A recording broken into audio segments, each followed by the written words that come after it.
So, dear students, this is Doc Arellano to handle your accounting subject, which is Intermediate Accounting 1. Okay? And since this is very important, isn't it?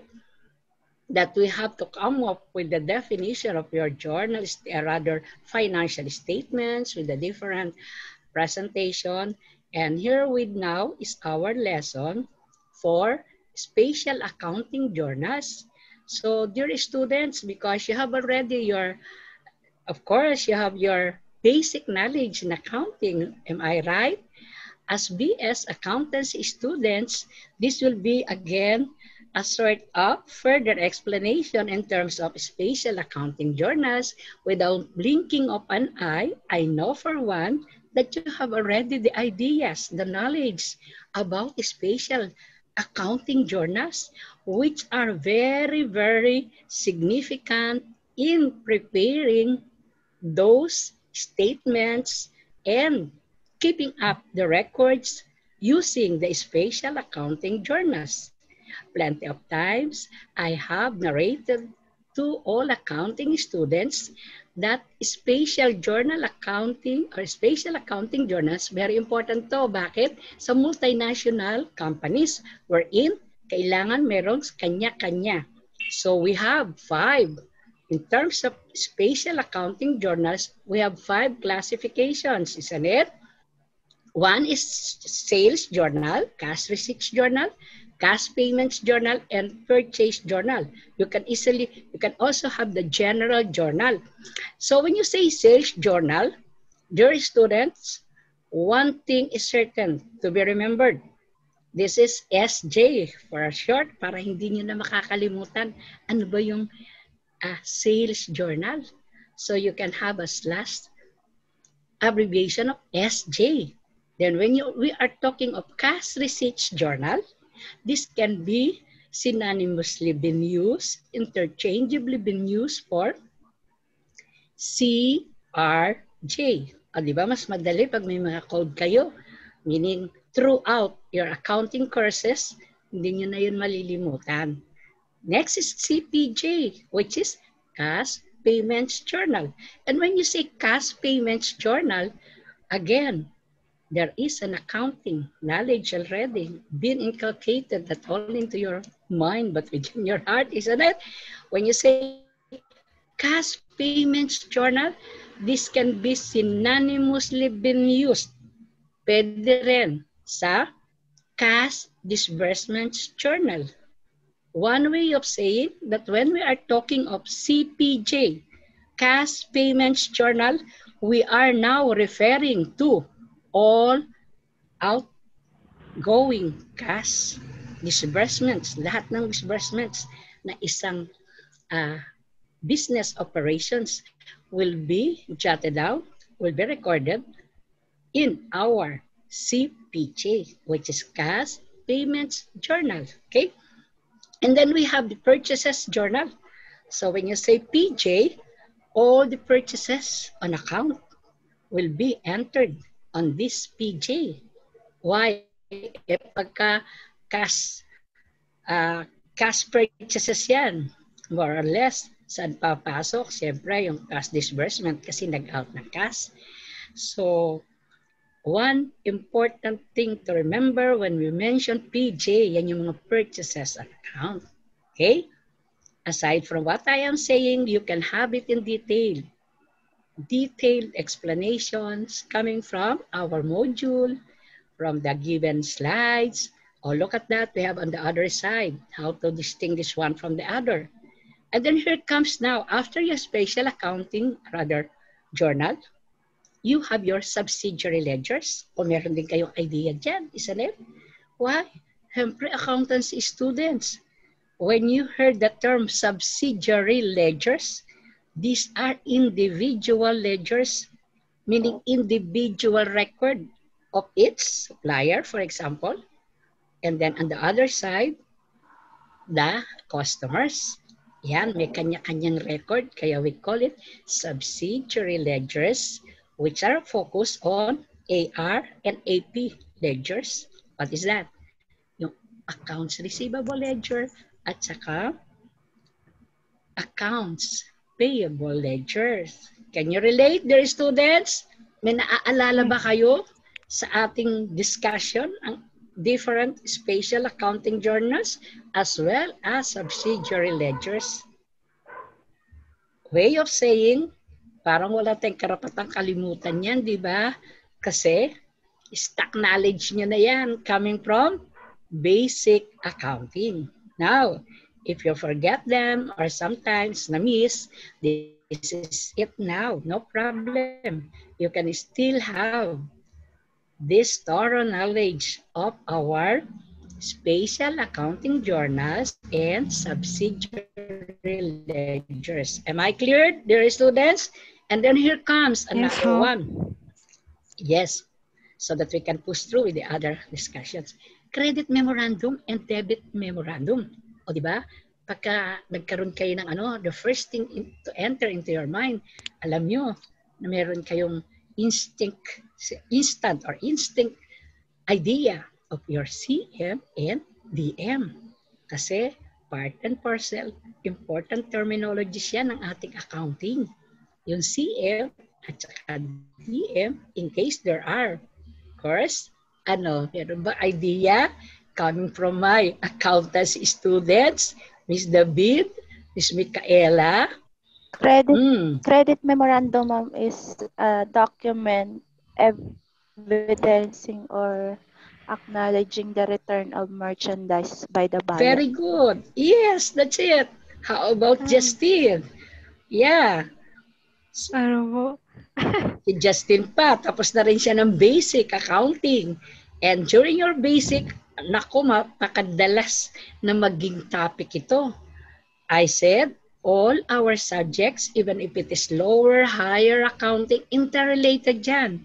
Meaning to say that your stock knowledge from the basic accounting upwards, up to the end of your accounting course, inababanggit yan. Kaya, dear accountancy students, nice coming from Miss David, meron siya. Siyempre, pag CMDM nga naman, dun tayo po-focus. But this is probably something which is new. Naririnig niyo na ba? Because Doc is always addressing it to PRA, SRA, SD, and PD. Ano yon? Justin, meron? Purchase returns and allowance. Sales Very returns good. and allowance. Purchase Yes. discounts, sale discounts. Very good. See, di ba? Madaling bigyan ng idea. And these are all the very essence of your credit memo and debit memorandum. Very good. So, yun. Part ng natin yun na hindi, sabi ko nga, opt to be remembered. Why? Kasi po accountants students kami. Okay? So, having it in mind, syempre, pasok yun dun sa cost of goods sold, wherein you have to compute for your purchases, the gross, what are the additional with the freight in, charges, and then the inventory beginning, things like that. Siyempre, bago ka kumuha ng net purchases, kailangan tatanggalin mo yung PRA and PD. Pag pumunta ka naman sa sales, siyempre, gross sales less your SRA and SD to get your net sales. Okay ba, Ms. David? Nare-relate ba? Siyempre, naaalala, no? Okay, so having our special accounting journals, nice that you have it within your, not only in your mind, but within your heart. Why? Because accounting po kami. After studying the module, you should be able to, okay, number one, understand the meaning of a special journal and subsidiary ledgers. O, di ba? Meron tayong ganung proseso. Sir, kailangan ko bang tanggalin yung camera? Ikaw na bahala. Okay, so you have to understand the meaning of special journals and subsidiary ledgers. I have given you a little view of the very coverage of your... camera po. Asan ba yun? Yun, stop video ako. Okay, kasi baka na-chap-choppy kasi dating pagka meron akong camera. Okay, understand its importance in a business, particularly in merchandising type of business. So you know, for one, my dear students, na napakahalaga nito sa ating study. And when we are relating merchandising type of business, no one can say no for your merchandising type of business, if I'm asking for ideas, precisely everybody can relate because we have gone through with the discussion of those things in your lower accounting, isn't it? Merchandising, the keyword to remember, just to have an additional insight, if you happen to forget it, is of course buying and selling.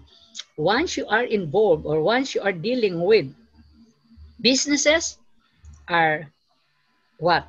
Company, or rather, these companies, whatever kind of business they are dealing with, pag nagkakaroon sila ng activities in terms of buying and selling, this will be considered, this can be considered, and this can be categorized under merchandising type of business. Isn't it?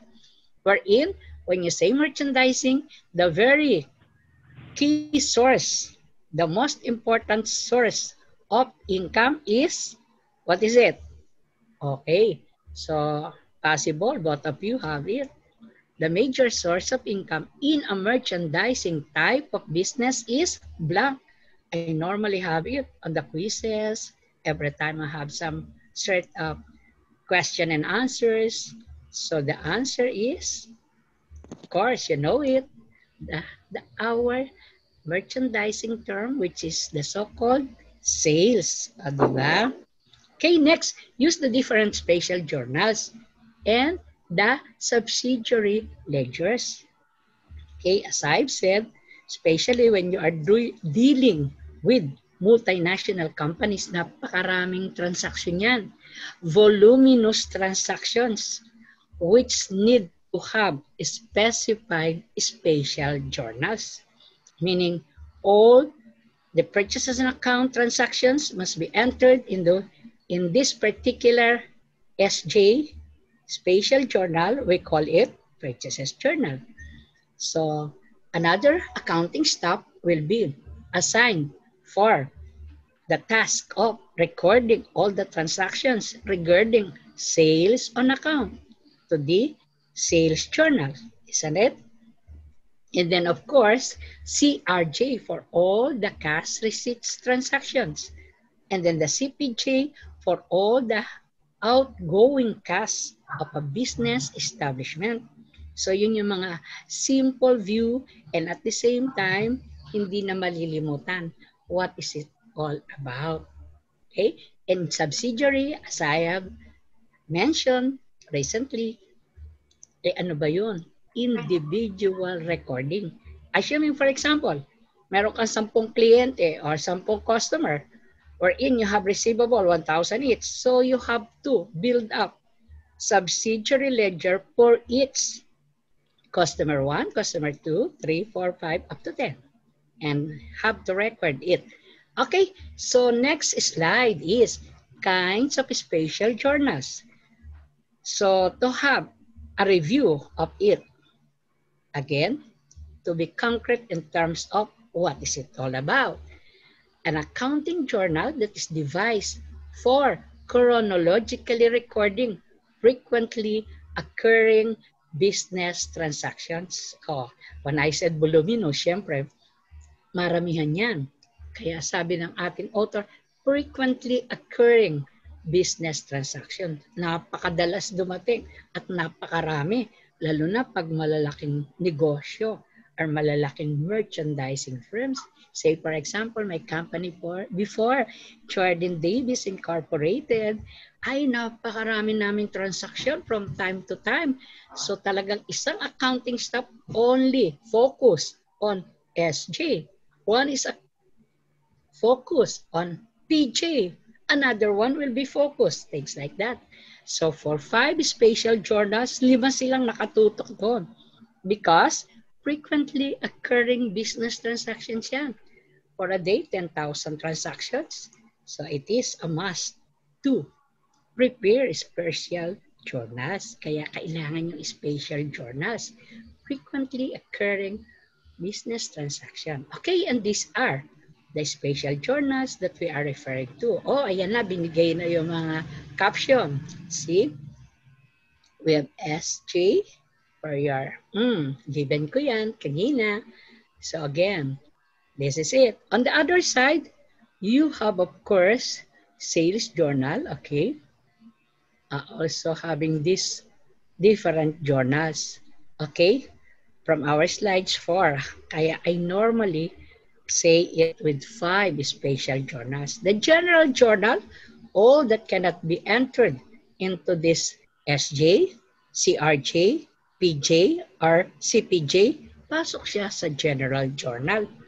Wherein, para kang naggagawa ng simple accounting journal entries. Pasok dyan yung ano ba yung account debited and account credited and so on and so forth. Okay? So having it for our slides, if you have some questions, you can do it. Okay, just to push through with our topics. Kinds of spatial journals. As a continuation of what we have discussed on the earlier portion of our discussion, we have sales journal. Again, a spatial journal used to record sales on account. Is that it? So sales on account can be slashed for sales on credit. Okay, to make it clear so that again, no one will forget it anymore. CRJ, Cash Receipts Journal, is a special journal used to record the business cash receipts from whatever source. Take note, it's not only coming frequently occurring business transaction in terms of sales, but all those receipts of cash. Say for example, nagkaroon ng cash receipts coming from sale of non-moving assets.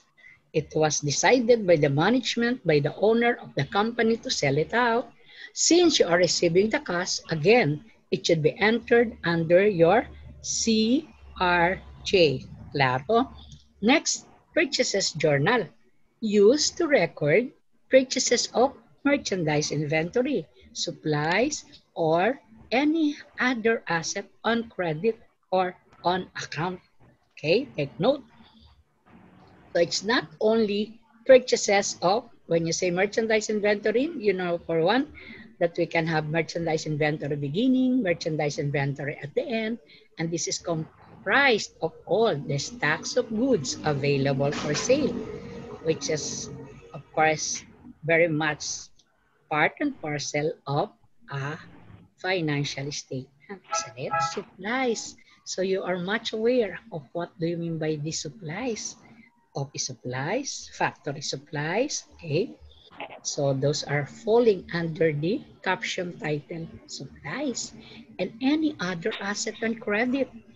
So in case they are buying, the company decided to buy more equipment on credit, so it will be under the purchases journal. Yan, pinapasok pa rin dyan nun. So all those purchases on credit, but more or less pertaining to this merchandising transaction. Ang tawag natin dito, CPJ, ayan, na-slash na. So our author is also termed it as, call it CDJ or CPJ. Cash disbursement, cash payments, so outgoing. For recording cash payments, isn't it? So self-explanatory, lahat ng lumalabas na cash out, lahat ng lumalabas na cash must be entered under your cash disbursement journal or cash payments journal, isn't it? Because some other authors call it CDJ. Others naman are calling it cash payments journal, which connotes one and the same thing. Isa lang po ibig sabihin. Okay, on the other side, we have a journal used to record only one kind of transaction is a special journal. Kasi kanya-kanya ng transaksyon. Kung lahat na to tungkol sa sales on credit, okay. Kaya meron tayong sales journal. Most merchandising business use 5 special journals to record daily transactions. So parang advisable talaga, meron kanya-kanya. Okay? As we have purchases journal for all purchases of merchandise on account. For all cash payments, we use your CPJ. So this is a mere repetitions of what we have. SJ for all sales of merchandise as an account, and CRJ for all cash receipts, DJ for all other transactions which are not to be recorded on the previous one that we have as PJ, CPJ, SJ, and CRJ. Most probably, dear students, having it now, you won't ever forget it throughout the discussion or throughout finishing the course of accountancy. Kasi nandyan na ha, malinaw na yung mga explanations and all about these things.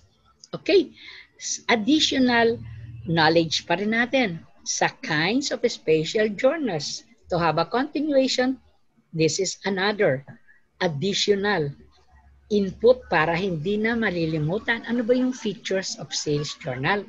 Okay, one, used to record sales on account or on credit. Okay, submitted na tayo doon. A typical SJ has the following columns. Okay, you can just visualize ano ba yung tinatawag na SJ. So the first column will be the date, and then next column will be there is such thing as invoice number.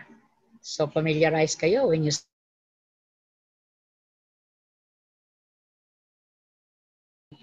to support what? Business activity. Is it a sales invoice? Is it because it is as SJ, no? It can also be purchase invoice. Okay? So you'll be quite familiarized, isn't it? Kasi meron tayong subjects during my time.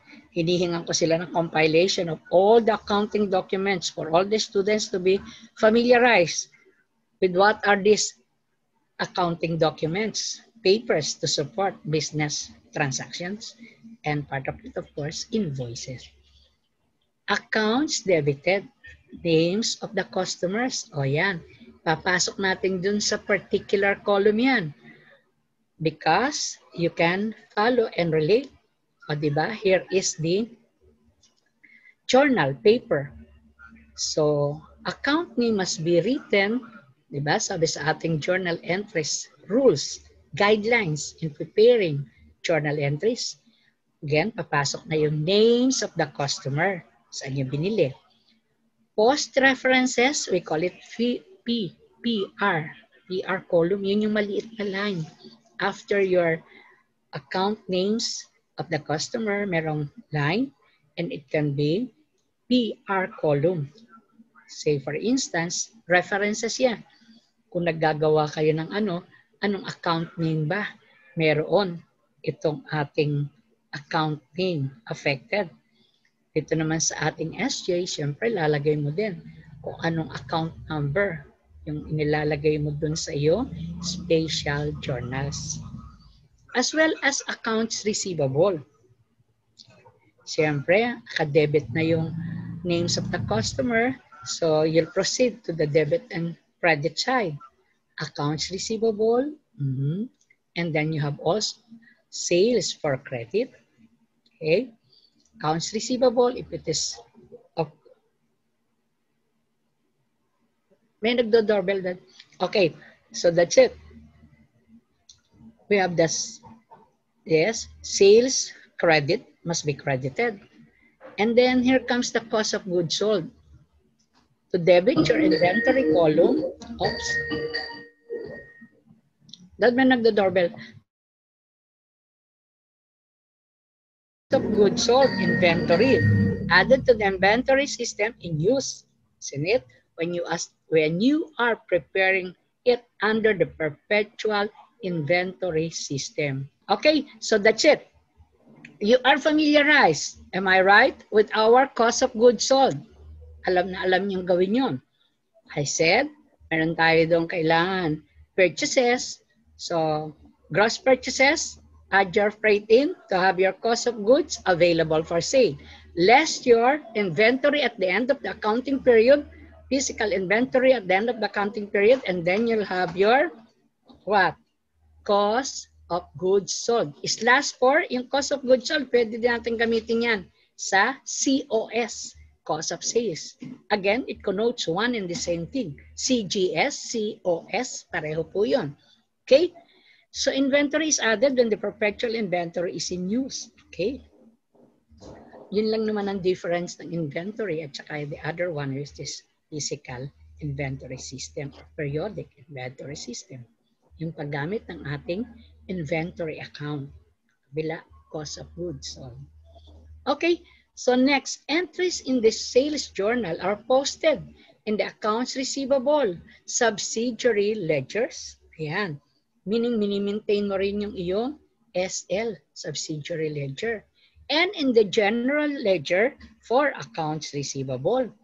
Meaning, pagka nagpasok ka dun sa ating accounts receivable, hindi lang yun sa subsidiary ledger, hindi lang sa individual customers or clients you are maintaining for the company, but the total of which per client, saan mo ipapasok? That is the general ledger. Okay? So coming, tawag natin doon, principal account, which is accounts receivable. Okay, next. The total of all the balances in the accounts receivable subsidiary ledger, this is it, should be equal to the balance of the accounts receivable ledger. Siyempre, kasi yung example ko, 10 yung customer, 1 to 10. So in total nun, papasok sa general ledger, the account of which is accounts receivable for the total. Say yung 10 kliyente mo, merong 1,000 each, so that will be 1,000. Rather 10,000, isn't it? So yung 10,000, i-record mo pa rin sa general ledger accounts receivable. Okay? Counterpart of your subsidiary ledger. Okay, the total of all the balances in the account, this is it that was been explained already. Okay? So, parang klaro na sa inyo kasi we have touched it. And then, again, ayan, sa kabilang side naman, ine-explain din. The sales journal, mga advantages. Why do we need to have this SJ? It saves time because only one is needed to record each transaction. The credit to sales is understood. Okay? Now, explanations are necessary because the journal records only credit sales. Okay? Hindi tulad ng simple journal entry natin. For every entry, meron tayong to record. That is the brief and concise explanation which is necessary in preparing your simple journal entries. This time, wala na yung isa-isang paglalagay ng brief and concise explanation for whatever kasi nandun na siya sa kabuuan. Only one amount, the total credit sales, has to be posted once as a debit to accounts receivable and once as a credit to sales. O yun, pagdating mo sa sa ating general, sa total natin, yun lang kabuuan ng ating i-record. Okay? So this is regarding your kinds of spatial journals. So we will proceed to the rest of the slides so that we can go ahead with more discussion. Okay, so here is class, the very illustrative examples that what I am referring to, how to maintain your sales journal and the general ledger as well as our subsidiary ledgers. Take note, although very, very small ang dating, but you can already have an assessment how it was been presented. Okay? Coming from this page 1, you have the date column, or this is what I'm referring a while ago. Saying it, mentioning it, reiteratedly saying that of course on the very first line, I said, syempre yung year mo nandun. And then again, go ahead with the date now. Anong month yun? And then the day that the transaction occurred. They said chronologically. Of course, when you say chronologically, it should be recorded in accordance with the date it occurred. Hindi naman pwedeng yung, say, anong month ang pinag-uusapan natin, April 30, ahead pa of your April 10, things like that. It should be recorded chronologically in accordance with the date it occurred. Okay, So you have your invoice number here, di ba? Invoice number. See, they're also properly been arranged. Yan, in a sequence, according to the sequence, so take note. And that is also coming from the date covered. Account credited, of course, you have to jot down or record. Ano ba yung mga pangalan ng customers coming from whom? Okay, so yan. Ito yung mga names of your customers. And then, the post-reference column. Okay? So, ito medyo malaki yung space ng ng ating post-reference column. So, yan, pinapakita how it was reflected. And then you have the accounts receivable, debit, and then, of course, credit to your sales. Look at that. So, for the receivables, it was given here, and then getting it out. And then cost of goods sold. To debit, inventory must be credited. Okay, so look at that. For whatever account name debited, it should be with corresponding amount credited. Okay, take note. Next, so you have now this total. Okay, take note. There is no such thing as your non-equilibrium in terms of our entry. Okay, so you have also the accounts receivable subsidiary ledgers. So ito yung kada pangalan ng ating customers. Okay, so that is from this, say for example, the name of, this is the name of your customer. Wherein you have, of course, when you say ledger, the books of final entry, but this time subsidiary ledger. Why? Because individual. All your customers will be showing this record. See?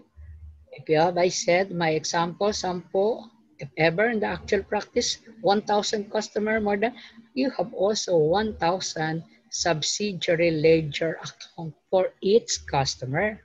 Okay? So take note that on the other side, you have it with the balances. Napakadaling tingnan, isn't it?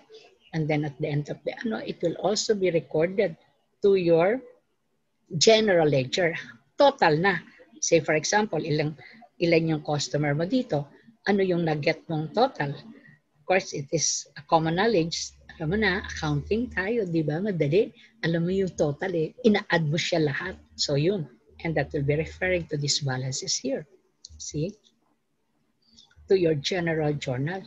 And then your inventory account will be affected also. In case of sales, this is it. You have your date. And then again you have your PR column, post-reference column. So you have those debit side, and then you have your credit side, isn't it? Again, in whatever transactions being journalized, you have to maintain the very general rule that all your account names debited must be in equilibrium with your account names debited with your credit accounts. Okay? That is also pertaining, most probably, not probably, definitely to the total amount due and to be recorded. Okay? Next slide, so that we can push through with some other discussion. Ano daw ba? That this is already more on the, para hindi na, para maging konkreto. Okay? Since you have already those given explanation with our CRJ, there is already the concrete knowledge, but still we have to continue para mas hindi na malilimutan ano bang aspeto ang hindi pa nati-take up regarding spatial journals. So here are the very features of cash receipts journal. So first, use to record all cash receipts irrespective of the kind of business transaction. As I've said, kahit pa siya ay galing sa merchandising activity or say other non-merchandising, it can also be recorded to your CRJ. Simple logic reason why. If you ask me why, di ba? If I ask you why, isa lang din yung sagot nyo.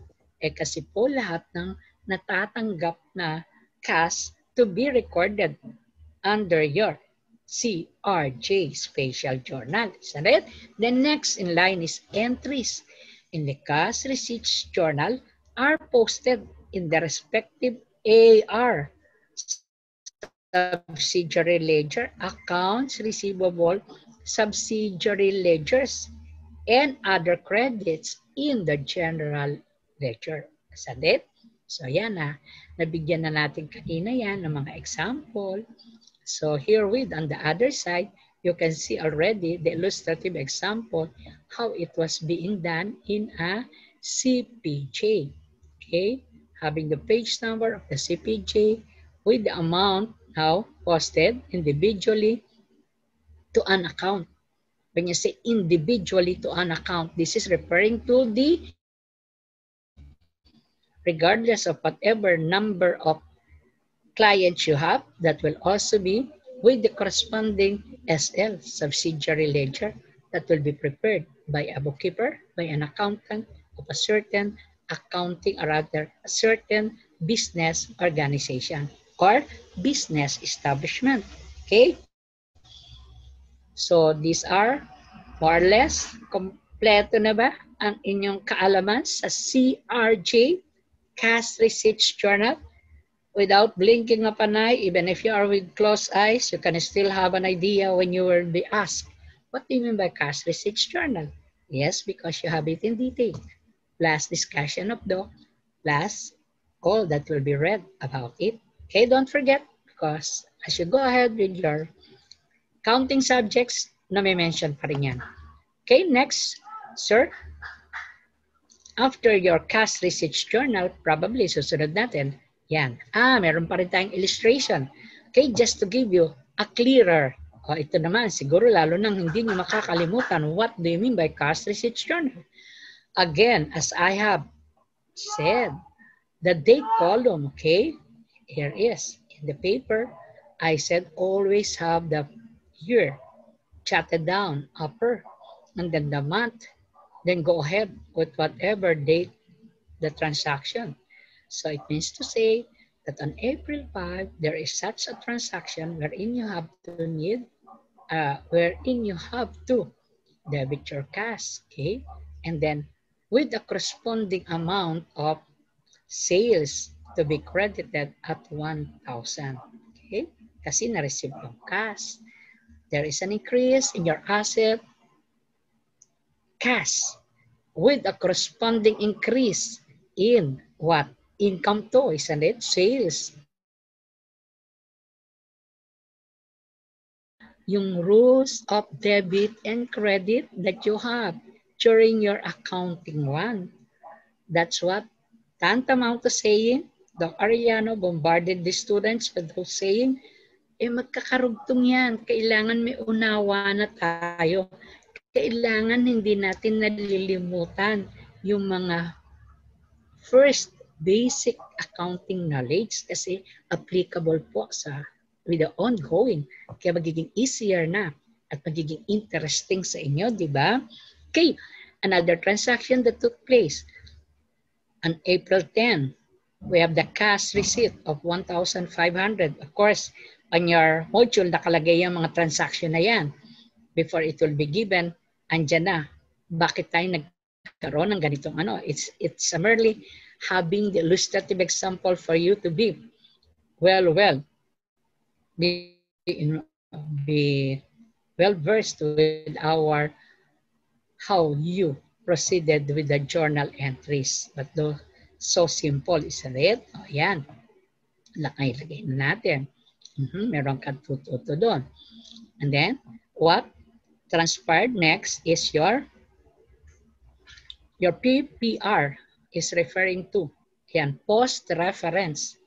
So take note, for every account debited, you have the corresponding amount credited. Isn't it? So dito nakadebit tayo ng ano, and then you have also your 1,000 here debited for 1,000 because you have incurred an activity which said that you received the cash from your sales, 1,000. Okay, take note. So next transaction, this is it. You have entered under having it a credit for notes payable of 1,500. So notes payable, my dear students, you can still relate, isn't it? Ano nga ba ang distinction from accounts payable? Now we have encountered this notes payable. Naku, kayang-kayang sagutin niya ng dalawa. So, ano ko na lang, presumably 100% yung sagot nyo, ha? Meaning, ano yon? Kaya.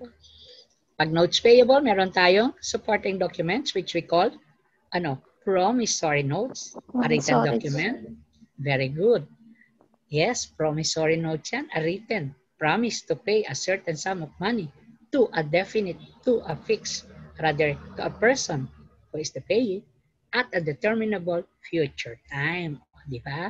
So yung notes payable, yung mga promissory notes, ginagamit din nyo yan eh. Kaya well aware kayo. I promise this school to pay how much? 10,000 on or before, signed by the maker. So yun yung promissory notes na normally been encountered by small transactions. Pero meron din tayo mga tinatawag na notes payable with voluminous transaction. Okay, but just to give a simple view, a little view, a recap. Diba? Yun yun. May promissory notes to support. Accounts payable, yun. Pwedeng verbal lang or say, supported by our invoices but not a promissory note. Once we have the promissory notes, so ang account name natin is notes payable. Isn't it? Naku, relate na relate kayo dyan. Kaya another transaction on April 10, you have your receipt of 2,450. Saan yun ang galing? Of course, you have a sales discount of 50. And then the total to 5. But actually, merong SD, isn't it? So, ang cash mo lang na na-receive is 2,450. So, it should be debited. And then, of course, you have your sales or accounts receivable, the total of which is your 2,500. Okay? So, it goes with another one. You have this receipt of 850. The transaction took place dated April 15. On April 15, you have received this one to be entered, to be recorded. Oh my gosh, so madali na tayong matatapos. By the way, dear students, from April 5 to April 30, take note of the presentation. This one will be representing, of course, your chart of accounts name, okay? So you can easily have this distinction. Saan ang gagaling yung mga ano natin, okay?